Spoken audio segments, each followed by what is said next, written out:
Sí, se ve, profe. Sí. Bueno, decíamos que dentro de los algoritmos de enrutamiento tenemos los algoritmos dinámicos, y dentro del algoritmo dinámico o de los protocolos de enrutamiento dinámico tenemos el vector distancia. El vector distancia es un protocolo muy sencillo. Me baso, digamos, en los mensajes que recibo de mis vecinos para calcular mis propias rutas. No conozco más allá de eso, ¿sí? O sea, de lo que me informan los vecinos. No conozco la topología completa de la red. Simplemente los mensajes periódicos que recibo de ellos. Pero esto puede llegar a traer un problema que se conoce como el de la cuenta a infinito.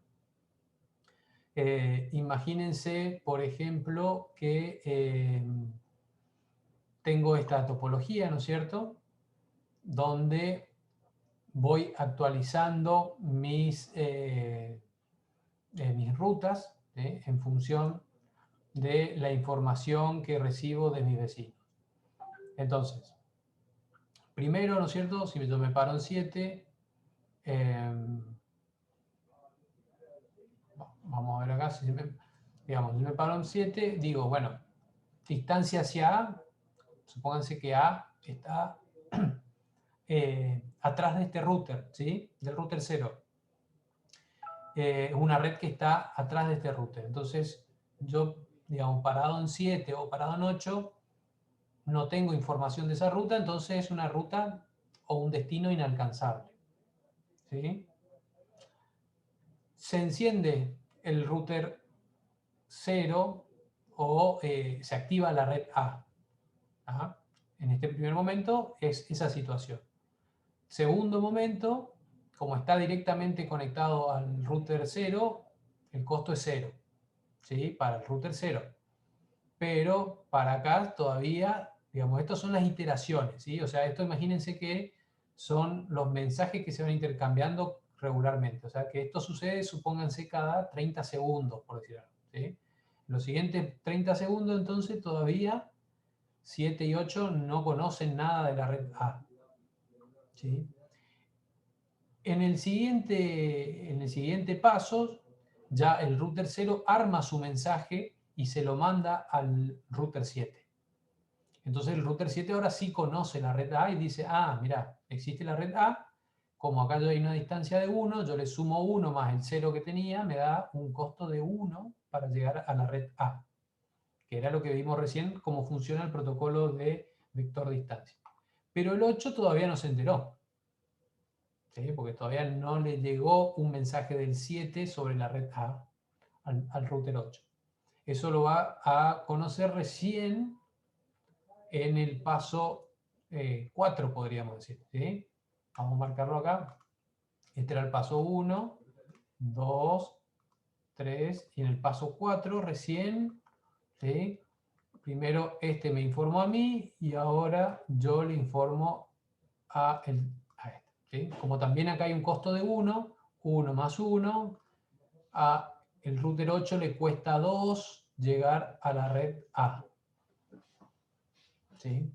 Pero ¿qué pasó en el paso 5, en el siguiente instante? Antes de que se vuelvan a mandar mensajes, ¿sí?, ya la información se propagó, ¿no es cierto? Se llegó de acá hasta acá. Si hubiera un router más después de 8, ese nunca se hubiese enterado. ¿Por qué? Porque en este paso se apaga el router o se desconecta este router 0 y se apaga la red A. ¿Qué va a pasar? ¿Sí? ¿Qué va a pasar en el siguiente? Este también le manda mensajes al 7, así como el 7 le manda al 8. Entonces, el 8 le va a decir, mira, yo conozco la red A con un costo de 2. ¿Sí? Entonces, ¿qué va a hacer el router 7? Le suma 1 y dice, ah, bueno, ahora yo llego a la red A con un costo de 3, pero en vez de mandarle por allá, mando por allá, ¿sí? Porque fue el router 8 que me informó de la red A. Pero el router 8 me informó que conoce la red A con un costo de 2 sin saber o sin, digamos, inteligentemente, digamos, informarle al router 7 que en realidad la red pasa a través de 7. la ruta pasa a través del 7, porque la red lo había aprendido desde 7, entonces para llegar a la A tenía que venir por acá. ¿Sí? 7 está suponiendo que 8 conoce la red A, pero por otro camino diferente, que tiene mayor costo, pero que existe. Y es mentira, en realidad acá se está armando un conteo al infinito. El problema del conteo al infinito. ¿Por qué? Porque ahora el 7 le va a informar al 8 que conoce cómo llegar a la red A con un costo de 3, y este le va a sumar 1, y este le va a sumar 1, y este le va a sumar 1. ¿Sí? Y así, si esto yo no le pongo un límite, digamos, la red A va a quedar acá dando vueltas, ¿sí? En un bucle infinito.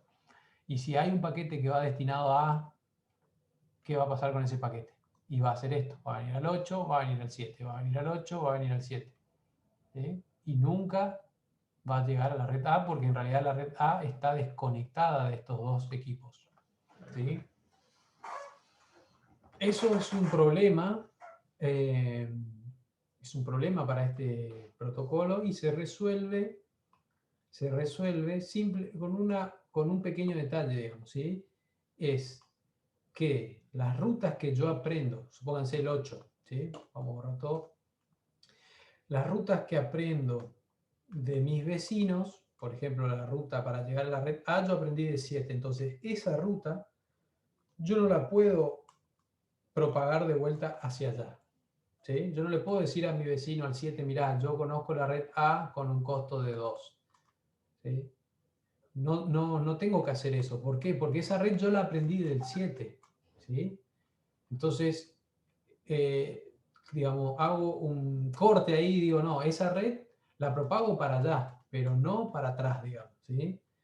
Eso se llama la regla del horizonte dividido. ¿Sí? La regla del horizonte dividido significa mirar para adelante, ¿sí? Informar de las rutas que aprendiste de atrás hacia adelante. Nunca vuelvas hacia atrás con una ruta que aprendiste de tu vecino anterior.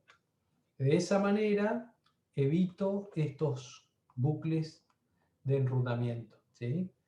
Otra de las reglas que puedo poner, porque también igual se puede dar, digamos, por más que yo tenga esa regla, es al conteo darle un límite. ¿Sí? Al conteo decir, bueno, el infinito no es infinito. Mi infinito es, por ejemplo, 16 saltos. ¿Sí? Si yo empiezo a tener este problema y llego a 16, listo. Declaro como la ruta inalcanzable y no estoy infinitamente contando, ¿sí? Dejando a la red en un estado inestable. ¿Está bien? ¿Se entiende el problema? ¿Se entiende la solución? ¿Alguna pregunta?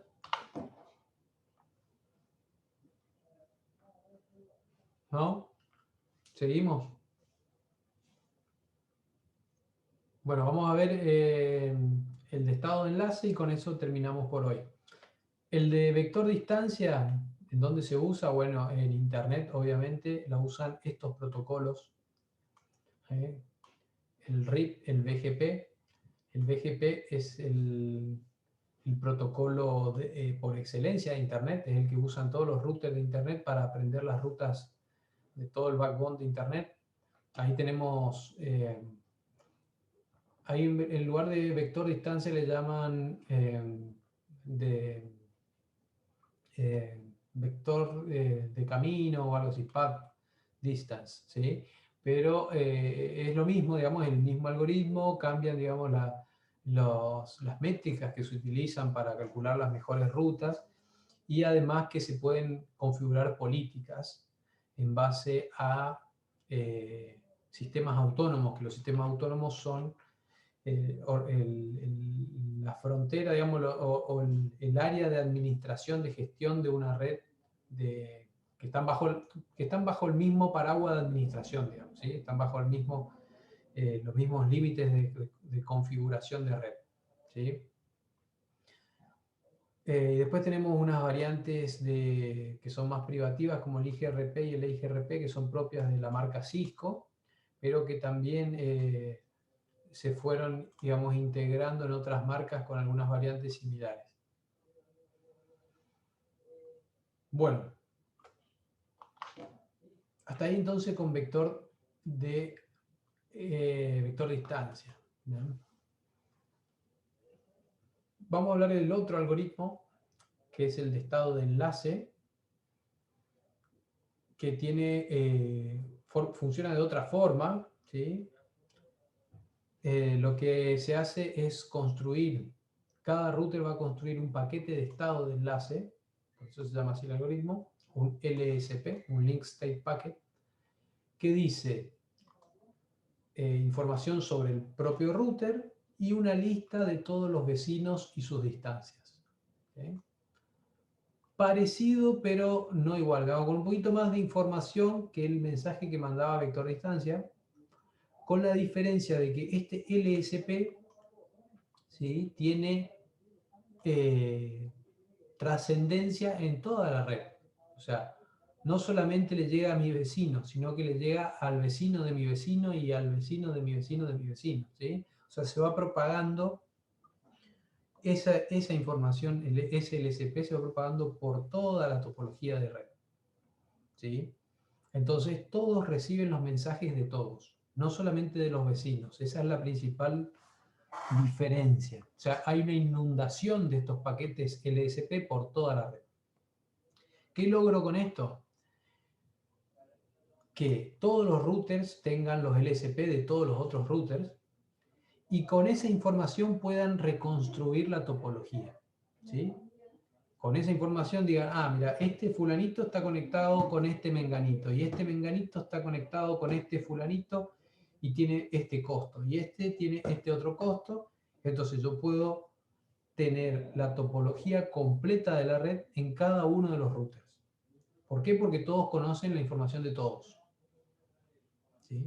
Una vez que yo tengo esa topología completa, yo puedo aplicar un algoritmo que por ahí lo habrán visto en programación, que se llama algoritmo de Dijkstra, que calcula las mejores rutas, ¿sí?, en función de, se ponen al nodo, digamos, origen, donde se está haciendo el cálculo, se pone como raíz y se coloca a todos los vecinos, ¿no es cierto?, en forma de árbol, en un grafo, y a partir de ahí se calculan las mejores rutas, ¿sí?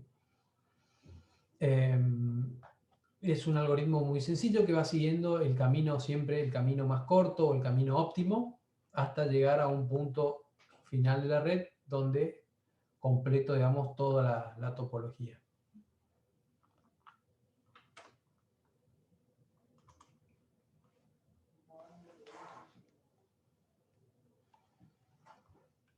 Bueno, acá tenemos un ejemplo, ¿sí? Vamos a pararnos en el router C, ¿sí? El router C entonces arma su paquete de estado, que sería este, ¿sí? Su LSP, dice quién es y dice qué distancia tiene a cada uno de sus vecinos. Entonces dice C, yo soy C, me conecto a B con un costo de 2, me conecto a G con un costo de 5 y me conecto a F con un costo de 2.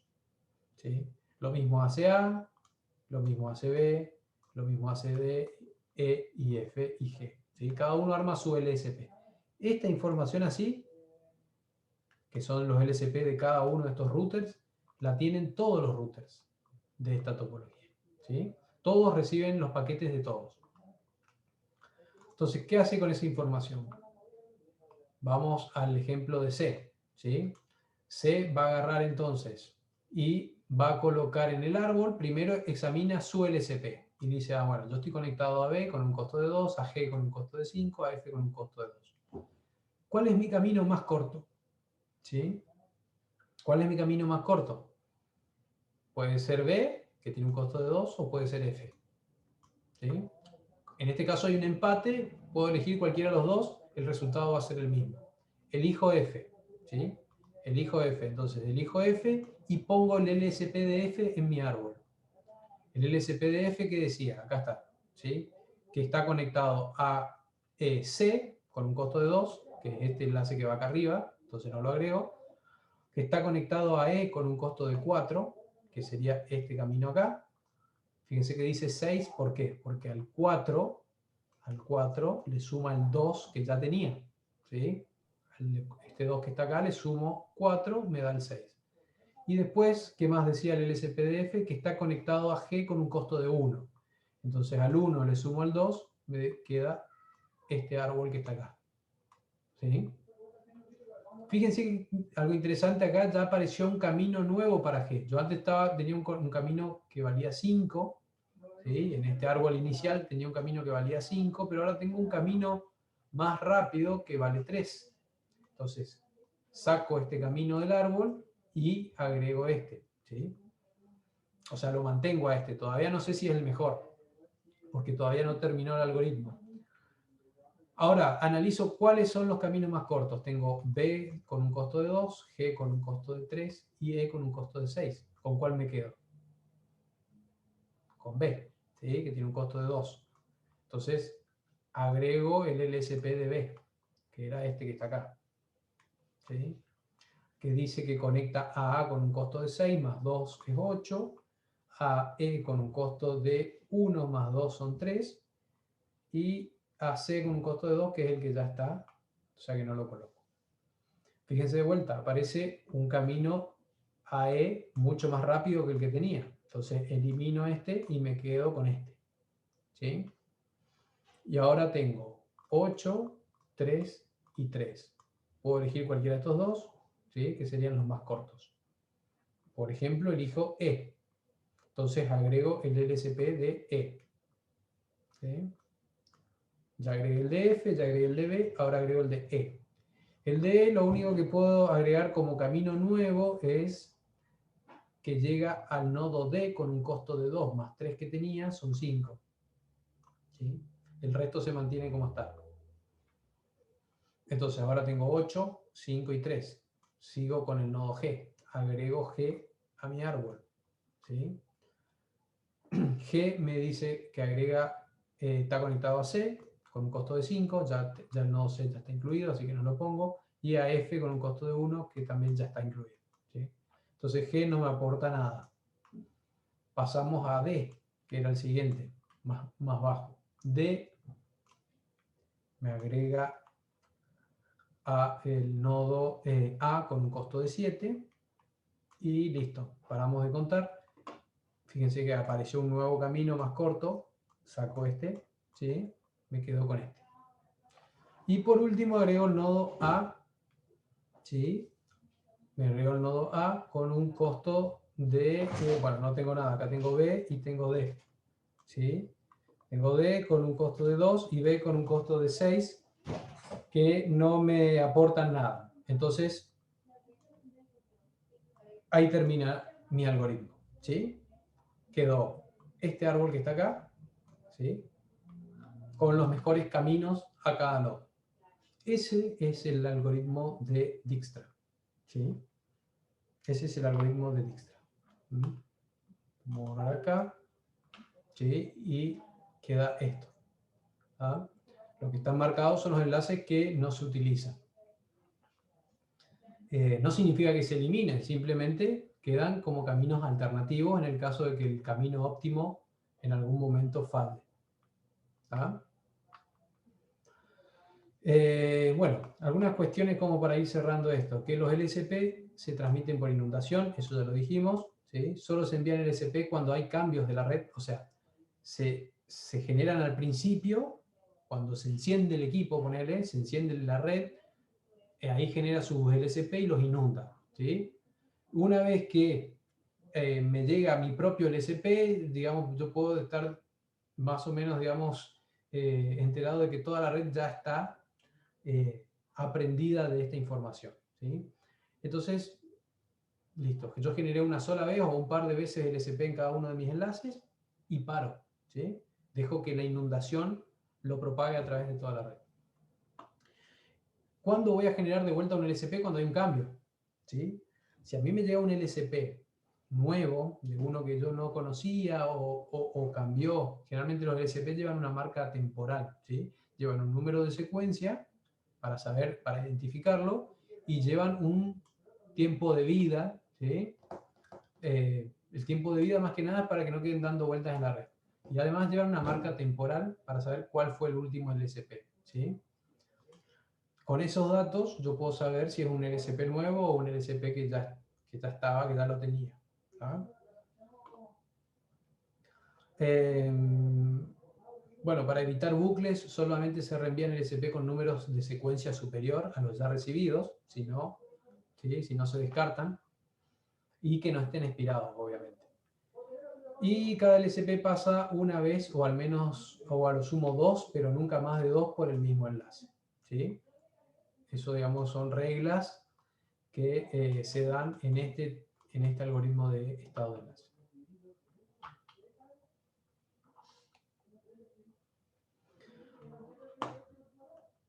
Bueno, ¿alguna pregunta hasta acá? ¿Se entiende el algoritmo?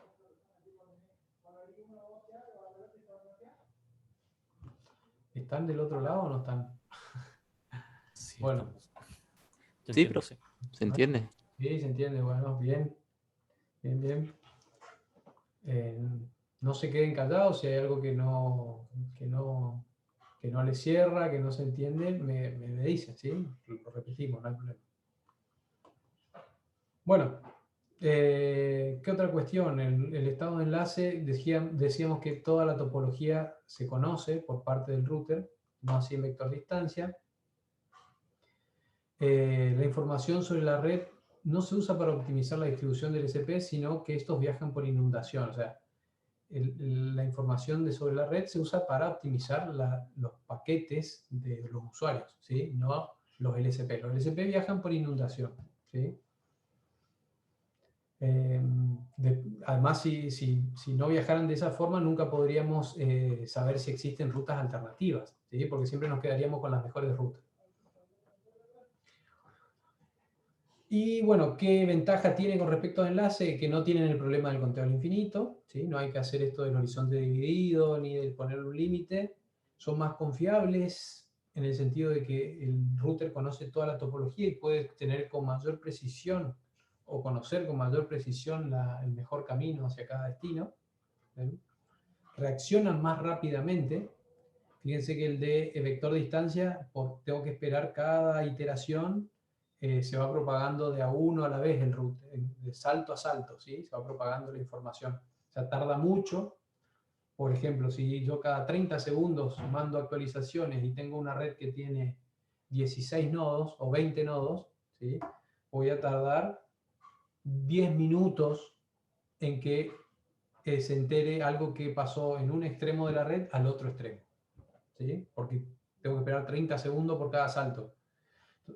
El peor de los casos, ¿no es cierto? Puede ser más rápido, pero el peor de los casos sería 10 minutos, que es una eternidad, digamos, para un algoritmo de enrutamiento. Imagínense 10 minutos desde que se entere de un extremo al otro extremo de la red. En cambio, en el estado de enlace, si hay un cambio, los LSP se propagan rápidamente por inundación. Llegan, digamos, lo más rápido posible de un punto al otro de la red y a lo sumo se tardará en recalcular las rutas, que bueno, ahí sí hay mayor complejidad porque es un cálculo más complejo el de Dijkstra que el de vector distancia, pero como la propagación de los LSP fue mucho más rápida, el algoritmo de estado de enlace termina siendo mucho más eficiente. Bueno, para cerrar, antes de entrar con el protocolo IP, hablamos del routing jerárquico, ¿sí? Generalmente los routings de estado de enlace, los algoritmos de estado de enlace, se manejan con una estructura jerárquica. ¿Sí? ¿Cuál es la idea de la estructura jerárquica? Reducir el problema a redes más pequeñas. ¿Sí? Fíjense esto que decía yo recién, de 20 saltos, por ejemplo, o una red de 20 saltos, de 20 routers,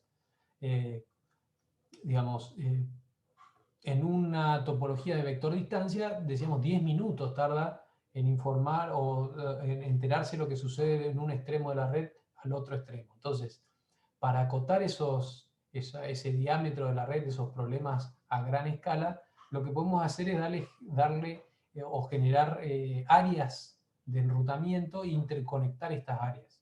¿Sí?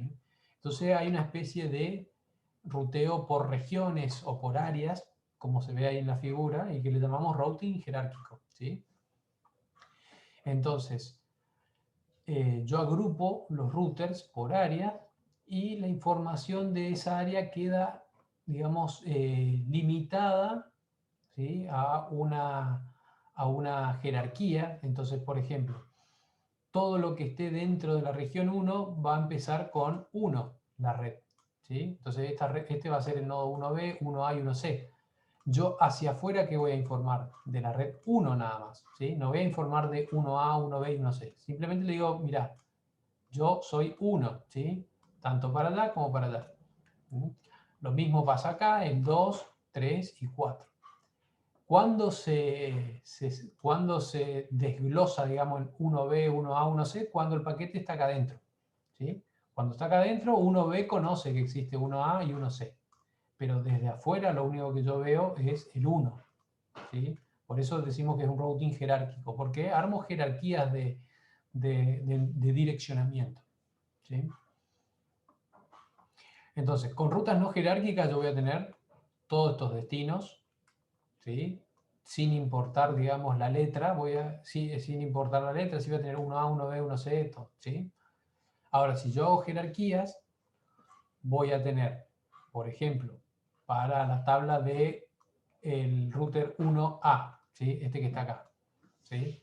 Va a decir, bueno, 1A directamente conectado, 1B, un salto, 1C, un salto, ¿sí? Ahora, para llegar a 2, yo no conozco 2A y 2B, simplemente sé que existe la región 2, ¿sí? La región 2, y para llegar a la región 2 le tengo que mandar mi paquete al router 1B, ¿sí? Yo le mando mi paquete al router 1B y el 1B va a llegar a la región 2, ¿sí? Lo mismo para llegar a la región 3, pero a través de 1C, y para llegar a la región 4, que también lo hago a través de 1C, ¿sí? Fíjense que elegí 1C para llegar a la región 4, pero sin saber que por este camino que elegí acá es más largo. Si ustedes pudieran ver el detalle, si el router 1A pudiera ver el detalle, va a ver que es más largo porque tiene que pasar por 1, 2, 3, ¿sí? 3 routers, por ejemplo, para llegar hasta este nodo que está acá, ¿sí? En cambio, si lo manda por acá, va a pasar por 1, 2 y ya llega. ¿Ven? O sea, está bueno el router jerárquico o el ruteo jerárquico porque compacta las tablas de enrutamiento. Fíjense, la tabla de enrutamiento que era de este tamaño, ahora queda de este tamaño, ¿sí? Queda mucho más compacta, ¿sí? Si hay cambios en la región 4, a la región 1 y a la región 2 y a la región 3, no le afecta, ¿sí? O sea, si hay cambios internos dentro de cada región, esos cambios no se propagan hacia afuera, ¿tá? Esa es una ventaja, pero la desventaja es que puedo tener caminos que no son óptimos, como el del ejemplo que pusimos recién, ¿sí? Pero bueno, es preferible eso a estos caminos que se pueden dar, que en definitiva, bueno, es un salto más, pero no compensan el beneficio, digamos, que tiene tener una ruta mucho más compacta, una tabla de enrutamiento mucho más compacta y una eficiencia en el enrutamiento en sí, en los algoritmos. Bueno, hasta ahí vamos a ver hoy. La clase que viene vamos a hablar del protocolo IP, ¿sí? Con todo lo que eso conlleva, sus direcciones, sus tipos de direcciones, cómo hacer los cálculos de direccionamiento, etcétera, etcétera, etcétera, ¿sí? Creo que la guía 4 arranca con ejercicios de esta parte, ¿sí? O sea que por ahí, bueno, empezamos con el enrutamiento y con algunas cuestiones que todavía creo que están en la segunda, que ya ahora podrían hacer la segunda parte de la guía 4, ¿sí? La primera parte la vamos a poder hacer cuando terminemos de ver este protocolo y sus tipos de direcciones. Bueno, hasta ahí por hoy, chicos. No sé si tienen alguna pregunta. ¿No? Yo no. Bueno, ya le pasé las notas de los parciales, en general buenas notas, ¿sí? Creo que no hay nadie menos que 6 o 7, ¿sí?